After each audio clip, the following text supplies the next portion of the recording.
আসসালামু আলাইকুম, এসএম শাহাদুর বলছি। দর্শক বন্ধুরা, আজকের এই ভিডিওতে আমি আপনাদেরকে দেখাবো আপনারা কিভাবে বিকাশ সলভেন্সি সার্টিফিকেট আপনারা নেবেন। আপনারা কিন্তু খুব সহজেই বিকাশ এজেন্টের সাথে চ্যাটিংয়ের মাধ্যমে কিন্তু আপনার বিকাশের সার্টিফিকেট বা বিকাশ সলভেন্সির সার্টিফিকেট আপনি খুব সহজেই কিন্তু নিতে পারেন। তো আপনার বিভিন্ন কাজে কিন্তু বিকাশ সলভেন্সি সার্টিফিকেট প্রয়োজন পড়ে। যেমন ধরুন, আপনার বাচ্চার যে উপবৃত্তির টাকাটা নেবেন, তো সেই ক্ষেত্রে স্কুল থেকে বা অফিস থেকে আপনার কিন্তু বিকাশ সলভেন্সি সার্টিফিকেট কিন্তু চাই। ঠিক আছে? তো এই জন্যই আপনারা কিভাবে খুব সহজেই হাতে থাকা স্মার্টফোন দিয়ে এজেন্টের সাথে চ্যাটিং করেই খুব সহজেই কিন্তু কয়েক ঘন্টার মধ্যে কিন্তু আপনার বিকাশ সলভেন্সির সার্টিফিকেট আপনি নিতে। তো বেশি কথা না বলে চলে যাবো মোবাইলের স্ক্রিনে যাওয়ার আগে একটা রিকোয়েস্ট, যদি আমার এই চ্যানেলে নতুন দর্শক হয়ে থাকেন অবশ্যই চ্যানেলটি সাবস্ক্রাইব করবেন এবং পাশে থাকা বেল আইকনটি অন করে দিতে ভুলবেন না। আর ভিডিও ভালো লাগলে লাইক করে দিবেন। আপনার যদি কোনো মতামত থাকে বা ভিডিওতে কোনো বুঝতে সমস্যা হয় অবশ্যই কমেন্ট বক্সে কমেন্ট করে জানাবেন। তো চলুন যাওয়া যাক মোবাইল স্ক্রিনে। বিকাশ সার্টিফিকেট নেওয়ার জন্য আমরা অলরেডি মোবাইলের স্ক্রিনে চলে আসছি। তো এখান থেকে আমরা বিকাশ অ্যাপসটি ওপেন করব। ওপেন করার পর সিম্পলি আপনারা যে কাজটি করবেন, আপনার যে বিকাশ পাসওয়ার্ড সেটা দিবে লগ ইন করে নেবেন। তো আমি লগ ইন করে নিলাম। লগ ইন করার পর উপরের ডান কর্নারে আপনারা দেখতে পাচ্ছেন বিকাশের আইকন, ওই আইকনে ক্লিক করবেন। ক্লিক করার পর এখানে দেখতে পাচ্ছেন আপনি সাপোর্ট, এই সাপোর্ট অপশানে ক্লিক করে দিবেন। এখানে ক্লিক করার পর আপনারা দুইটা অপশান দেখতে পাবেন। এখান থেকে লাইভ চ্যাটের উপরে ক্লিক করবেন। এখানে ক্লিক করে দেওয়ার পর আপনি ইংলিশে চ্যাট করবেন না বাংলায় চ্যাট করবেন সেটাই আপনি এখান থেকে সিলেক্ট করে দিবেন। তো আমি বাংলায় করব, বাংলা সিলেক্ট করে দিলাম। তো আমি এখান থেকে বাংলা সিলেক্ট করে দেওয়ার পর আমাকে অন্য একটা ইন্টারফেসে নিয়ে যাওয়া হবে। অন্য পেজে যাওয়ার পর নিচে দেখতে পাবেন কাস্টমার সার্ভিস, কাস্টমার সার্ভিসের উপরে ক্লিক করে দিবেন। এখানে ক্লিক করে দিলে আপনি এখান থেকে দুটো অপশান আসবে, এখান থেকে আপনি হ্যাঁতে ক্লিক করে দিবেন। হ্যাঁতে ক্লিক করার পর এখান থেকে আপনাকে নাম লিখতে বলতেছে, আপনি আপনার নাম ইংলিশে লিখে দিবেন যেটা বিকাশে আছে। তারপরে আপনার ফোন নাম্বার চাইবে, তারা আপনার ফোন নাম্বারটা দিয়ে দিবেন। ফোন নাম্বার দিয়ে সেন্ড করার পর আপনাকে এখানে কিছু সময় একটু অপেক্ষা করা লাগতে পারে, আপনারা কিছু সময় একটু অপেক্ষা করে নেবেন। অপেক্ষা করার পর তারা নিজেরাই রিপ্লাই দিয়ে দিবে। এখান থেকে বিকাশ থেকে আমাকে অলরেডি রিপ্লাই দিয়ে দিয়েছে। বিকাশ থেকে আসমা বলছি কিভাবে সাহায্য করতে পারে। তো আমি এখানে লিখে দিব যে আমার বিকাশ সলভেন্সি সার্টিফিকেট প্রয়োজন, তো আমি সেটা লিখে দিব। ঠিক আছে, আমার বিকাশ সলভেন্সি সার্টিফিকেট লাগবে, এটা লিখে আমি সেন্ড করে দিয়ে দিব। তো আপনারাও এভাবেই করে দিবেন। সেন্ড করে দেওয়ার পর তারা রিপ্লাইতে কি বলে একটু দেখুন আপনারা। তারা এখনও রিপ্লাই দেয়নি।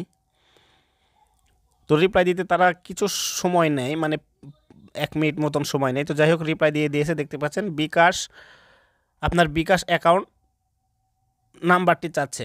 তো আমি আমার বিকাশ নাম্বারটা দিয়ে দিব। আমি বিকাশ নাম্বার দিয়ে দিলাম। দেওয়ার পর সে আমাকে আবারও রিপ্লাই করে দিবে। এভাবে চ্যাটিং করে কিন্তু আপনাকে সার্টিফিকেটটা নিতে হবে। এখানে দেখতে পাচ্ছেন অনুগ্রহ করে কিছু সময় দিয়ে থাকবেন, মানে তারা কিছু সময় চাচ্ছে। তো আবারও রিপ্লাই চাইছে, দেখতে পাচ্ছেন আপনি কি বিকাশ অ্যাকাউন্ট সার্টিফিকেট চাচ্ছেন। তো আমি হ্যাঁ লিখে দিব। তো আপনারাও এভাবেই লিখবেন। তো আমি হ্যাঁ টাইপ করে দিচ্ছি। হ্যাঁ, তো আমি হ্যাঁ লিখে আমি আবার সেন্ড করে দিব।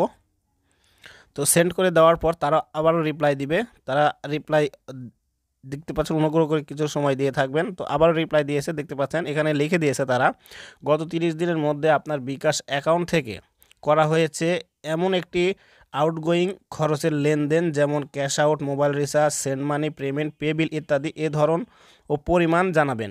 যদি আপনি কোনো কিছু নাও করে থাকেন তাহলে সেটাও কিন্তু তারা জানাইতে বলছে। তো আমি যেহেতু করছি, আমি এখানে মোবাইল রিচার্জ লিখে দিব। আমি যেহেতু মোবাইল রিচার্জ করছি, আমি এখান থেকে মোবাইল রিচার্জ লিখে দিব। তো মোবাইল রিচার্জ লিখে দেওয়ার পর তারা আমাকে আবারও রিপ্লাই করবে। তো রিপ্লাই কি লেখে আমি একটু দেখি। তো রিপ্লাই দেখতে পাচ্ছেন পরিমাণ কত। তো আমি মেবি 149 টাকার মতন রিচার্জ করেছিলাম। তো আমি সেটা লিখে সেন্ড আবারও করে দিব। সেন্ড করার পর তারা আবার রিপ্লাই করবে, দেখতে পাচ্ছেন অনুগ্রহ করে কিছু সময় দিয়ে থাকবেন। অলরেডি রিপ্লাই করে দিয়েছে, দেখতে পাচ্ছেন সেবাটি প্রদানের জন্য আপনার কাছে এসএমএসের মাধ্যমে একটি সার্ভিস রিকোয়েস্ট নাম্বার পাঠানো হচ্ছে। অনুগ্রহ করে সার্ভিস রিকোয়েস্ট নাম্বার 2 মিনিটের মধ্যে ইংরেজিতে লিখুন। মানে ইংরেজিতে তারা একটা এসএমএস দিবে, ইংরেজিতে লিখতে হবে। যদি এসএমএস নাও পান সেটাও তাদের কাছে জানাইতে হবে, এটাই বলছে। তো আমি এসএমএসটা পাইছি, আমি এসএমএসের যে নাম্বারটা সেটা আমি এখানে লিখে দিচ্ছি। লিখে সেন্ড করে দেওয়ার পর তো তারা সঙ্গে সঙ্গে দেখতে পাচ্ছেন service request number verify successfully. তো নাম্বার ভেরিফাই সাকসেসফুল হয়ে গেছে। তো তারপরে তারা কি বলছে দেখতে পাচ্ছেন, আপনার একটি ইমেল অ্যাকাউন্ট প্লিজ। তো আপনার একটা ইমেল অ্যাকাউন্ট চাচ্ছে তারা, তো যেই ইমেলের মাধ্যমেই তারা আপনাকে সলভেন্সির সার্টিফিকেটটা পাঠাবে। তো আমি এই জন্য একটা মেল দিয়ে দিচ্ছি, একটা ইমেলের অ্যাড্রেস দিয়ে দিচ্ছি। আমার ইমেল অ্যাড্রেস দিয়ে আমি এখান থেকে সেন্ড করে দিলাম। সেন্ড করার পর তারা আবারও রিপ্লাই দিচ্ছে, দেখতে পাচ্ছেন কিছু সময় চাচ্ছে তারা। তো এখানে দেখতে পাচ্ছেন আমাকে বলতেছে আপনার অনুরোধ রাখা হয়েছে, আগামী 1 কর্মদিবসের মধ্যে আপনার ইমেলের ঠিকানায় একটি সার্টিফিকেট পাঠিয়ে দেওয়া হবে। তো এটা তারা দিয়ে দিছে, 1 কর্মদিবসের মধ্যে তারা আমাকে সার্টিফিকেট দিয়ে দিবে। তো আমার মূলত একদিনই লেগে গেছিলো। তো আমি ইমেলটা চেক করি। তো ইমেল চেক করার পর দেখতে পাচ্ছেন, এই যে দেখতে পাচ্ছেন সাপোর্ট থেকে একটা ইমেল দেওয়া হয়েছে এবং আমার নাম্বারও আছে দেখতে পাচ্ছেন। তো আমি এই ইমেলটা ওপেন করব। তো আপনারা যদি করেন এভাবে সাপোর্ট থেকে কিন্তু মেল আসবে। তো দেখতে পাচ্ছেন নিচে পিডিএফ ফাইল একটা দিয়ে দিয়েছে। তো আমি পিডিএফ ফাইলটা ডাউনলোড করে নিই। পিডিএফ ফাইল ডাউনলোড করার পরে আমি পিডিএফ ফাইলটা যদি একটু ওপেন করে আপনাদেরকে দেখাই তাহলে খুব সহজেই বুঝতে পারবেন। দেখতে পাচ্ছেন আমাকে বিকাশ সলভেন্সি সার্টিফিকেট দেওয়া হয়েছে। দর্শক বন্ধুরা, আজকের ভিডিওটা ছিল এই পর্যন্তই।